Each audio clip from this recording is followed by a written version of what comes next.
Dear Mum and Dad, a few weeks back I came across a video on YouTube called Malaysians for Change. It made sense and got me thinking. I did some research but got more questions instead. I hope you can help me. Basically, Mum, Dad, I'd like to know what's my future here. Do I have one? I grew up here, I hope to work here, have a family here and grow old here.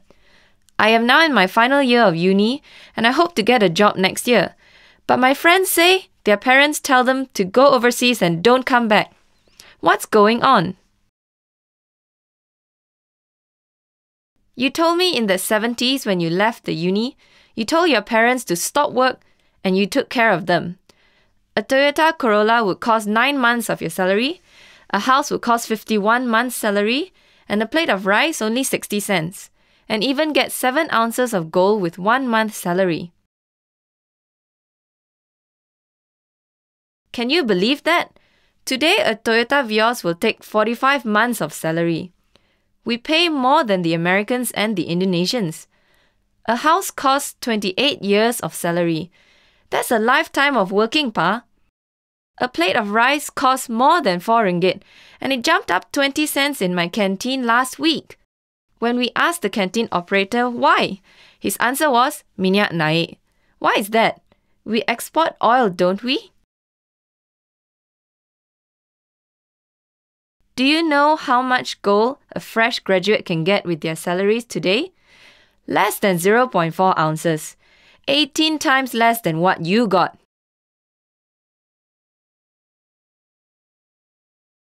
What has become of the quality of our education? People with 17 A's in SPM fail in their first year in uni. We produce unemployable graduates, 80,000 in total in 2009 alone. Why are they messing about with our history? What happened to Hang Tuah and Hang Jebat? Were they removed just because they were Chinese? People feel a sense of hopelessness. 400,000 have left the country over the past 2 years. I suspect many are doing it for their children's education. In other words, I think they are voting with their feet. I had hoped that when I graduate next year, I can ask the both of you to retire and I take care of you, just like what you did for Papa and Yeye. But it looks like I will still continue to be a burden on you. I will need to stay home even if I get a job, and that's provided I am not one of those unemployable graduates. I won't be able to afford a car or a house, and most likely have no savings at all. What is the government doing? After 30 years of producing oil, we are much poorer than before. Where did all our money go? I am really sorry and ashamed that you cannot rest even in your old age. In 1991, when I was 2 years old, Dr. Mahathir promised that Malaysia will achieve developed nation status by the year 2020 with a GDP of $17,000 per capita. In 2010, Idris Jalla, minister in the PM's department, warned that we will be bankrupt by 2019. You mean after 19 years of development, we are 8 years away from bankruptcy? Najib now changed the promise to high-income economy by the year 2020. That's $15,000 to $20,000 of GDP per capita. Can we trust him? Factoring inflation, we will be worse off than the 2009 GDP per capita of $7,000. Why do we want a government that is guaranteed to fail? You gave me a good education, taught me to respect our elders, the authorities, and our leaders. But I find our leaders' pronouncements are very confusing. Our Prime Minister promotes One Malaysia. That's a wonderful slogan. We see it everywhere on the mamak stalls. The BN even used it on banners in by-elections. By the way, who is paying for the promotion of One Malaysia? Our ex-Prime Minister, together with Ibrahim Ali, brandished the keris and screamed, "Ketuanan Melayu!" When protesters defiled a cow's head at the Selangor State Secretariat over a Hindu temple relocation, what did our Home Minister do? Surely that's threatening to the Hindus, right? Next, the use of Allah by Christians is banned. Churches are bombed over the issue. What's even more funny, Allah is halal for Christians in Sabah and Sarawak, but not in West Malaysia. Why are we bullying the minorities? The pronouncements from our leaders are so hypocritical.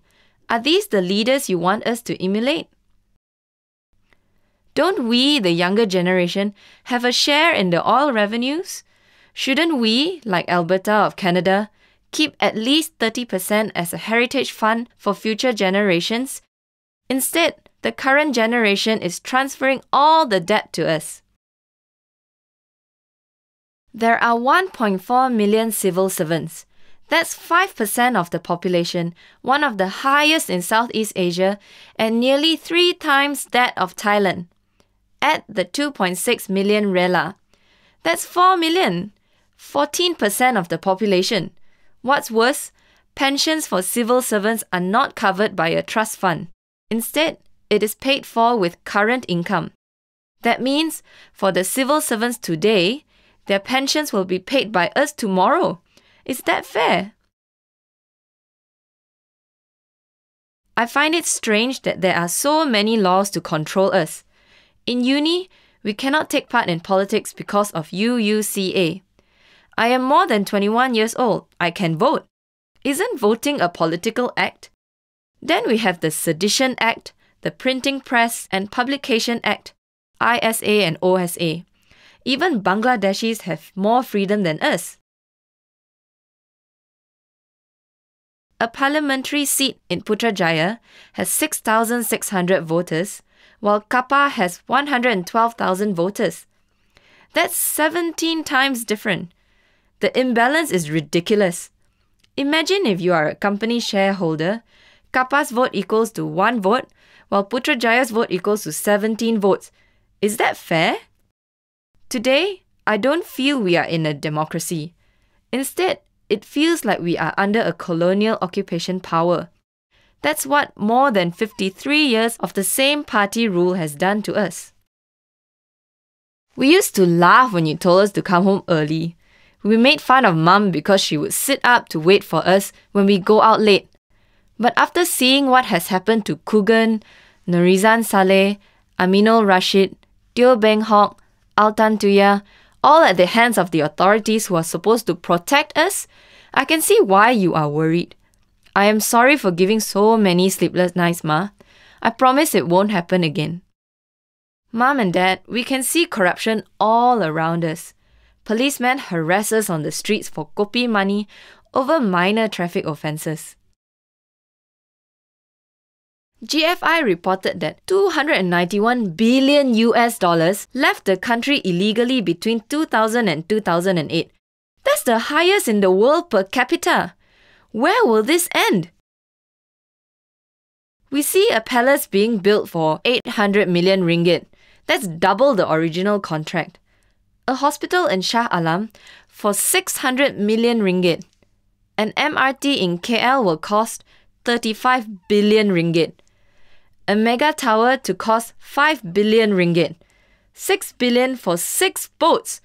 Yet, we have millions of people in Sabah and Sarawak who are living below the poverty level. Without access to decent roads and even healthcare, why are we treating them this way?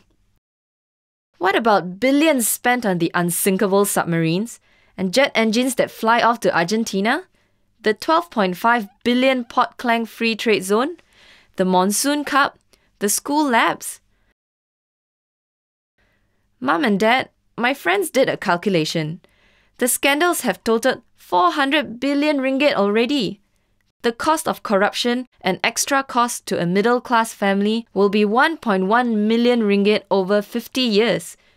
Even for a poor family, it's 300,000 ringgit. Can we afford to continue this way?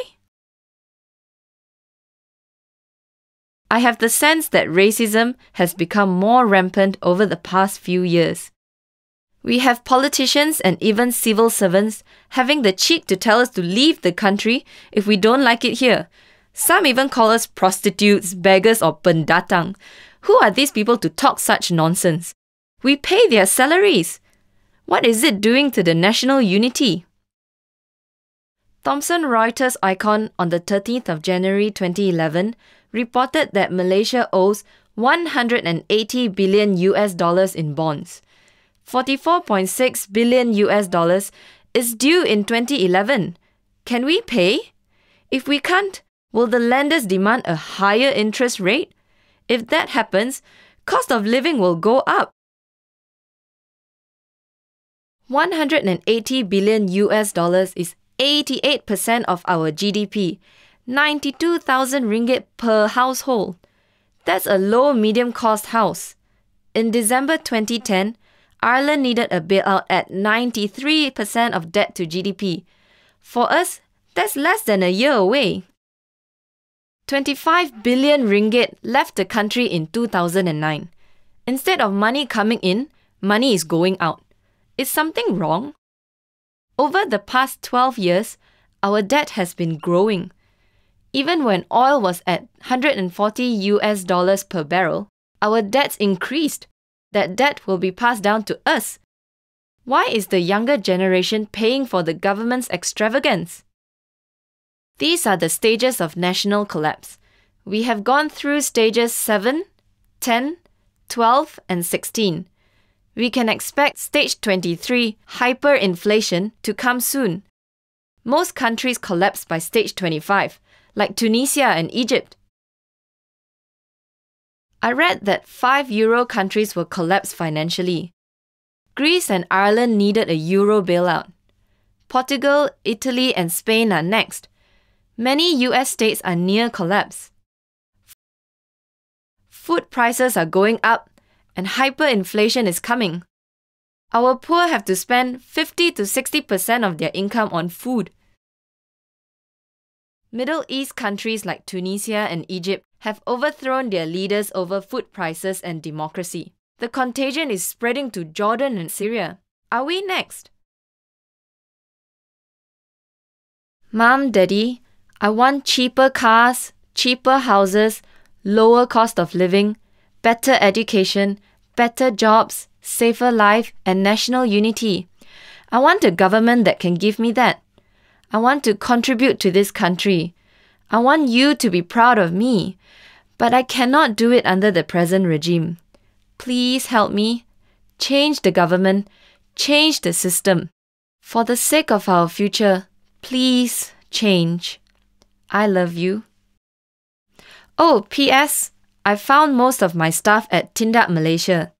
I learned a lot from their forums on Malaysians for change, finance and economics, gold and precious metals, and politics.